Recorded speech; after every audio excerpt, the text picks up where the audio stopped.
Okay, good evening. Ito yung continuation sa nauna kong in-upload ng first five senatorial, no? Yung nangungunang lima.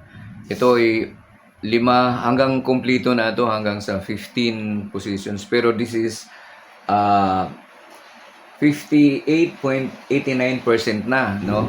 So, uh, pag sinabi nating tawag nito, pag sinabi nating partial and unofficial, ibig sabihin, ito'y hindi pa final kasi or tama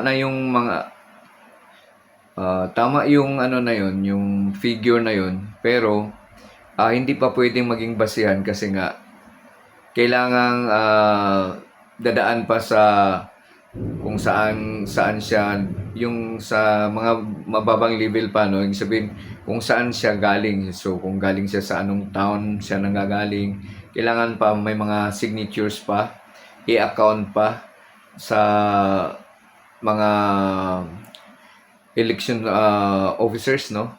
So pero yun na yung mga resulta na yan. Kailangan lang i-authenticate, kailangan may mga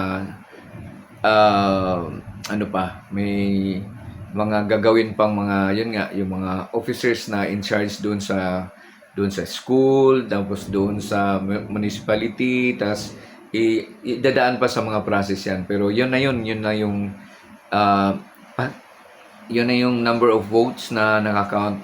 Pero ito ngayon, hindi pa nasasabi kung, although meron ng record sa ang tawag nito, may record na sa COMELEC, pero hindi nakalagay pa na dito kung saan nagagaling yung mga votes na ito. Pero ito yung standing nila, okay? Dito natin malalaman talaga naman iba dyan ay hanggang commission elections at kung makakaupo po yung isang tao kung siya ay nakapanumpa o hindi, ang DILG Yung po sa... Yung nabalitaan ko po